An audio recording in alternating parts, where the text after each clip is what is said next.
Di rumahnya, Han Feng dengan santai menonton berita tentang cuaca yang buruk. Bahkan di grup kompleknya juga membicarakan tentang salju yang turun. Han Feng dikejutkan dengan orang misterius yang mengatakan kalau kiamat zaman es akan segera dimulai. Di grup rumahan mulai terjadi perselisihan antara pemilik rumah dengan pihak properti, karena mereka tidak bisa keluar karena tertutup salju sedangkan pihak properti tidak bisa melakukan apa-apa. Tiba-tiba ada orang yang kelihatannya orang benar yang meredam konflik.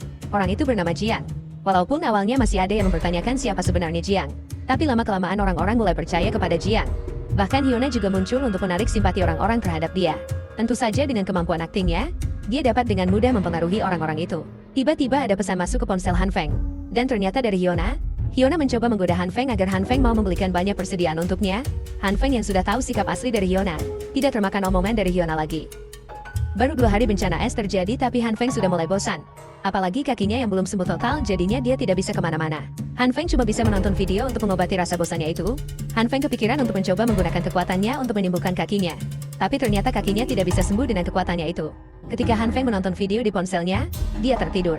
Han Feng yang sedang tertidur, bermimpi sedang menunggangi kambing sambil memegang sebuah pecut.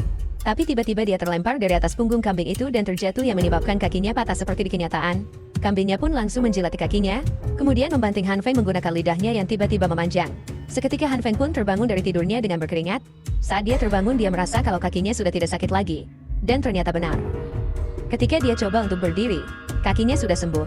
Dia menyimpulkan kalau itu mungkin berkat cahaya hijau yang sebelumnya dia gunakan untuk menyembuhkan kakinya. Untuk memastikannya, dia mencoba melukai tangannya dengan menggunakan pisau. Kemudian dia menggunakan cahaya hijau untuk menyembuhkan. Setelah melakukannya akhirnya dia memahami sesuatu. Di luar, orang-orang sedang bekerja sama untuk membersihkan salju yang menutupi jalan keluar. Jiang yang seperti memimpin orang-orang untuk bekerja sama. Orang-orang mulai percaya kepadanya. Jiang membicarakan tentang persediaan dengan Paman Liu. Seketika Paman Liu teringat kalau beberapa hari terakhir ada seseorang yang membawa persediaan dengan menggunakan truk kecil seperti yang sedang pindah rumah. Walaupun hal seperti itu adalah hal yang wajar untuk orang yang berpindahan, maupun sedang melakukan renovasi, tapi Paman Liu merasa heran, karena orang itu membawa tangki bensin dan perapian, hal yang gak normal untuk orang yang baru pindah, seolah-olah orang itu sudah mempersiapkan untuk melewati bencana es ini. Sebelum perbincangan berlanjut ada 2 orang yang tiba-tiba mengganggu obrolan mereka. Karena saljunya semakin lebat, mereka memutuskan untuk kembali ke dalam untuk berlindung. Han Feng yang sedang tertidur pulas, tiba-tiba terbangun karena ada yang mengetuk pintu. Dan ternyata itu adalah Brother Lee yang membawakan senapan semi otomatis yang dipesan oleh Han Feng.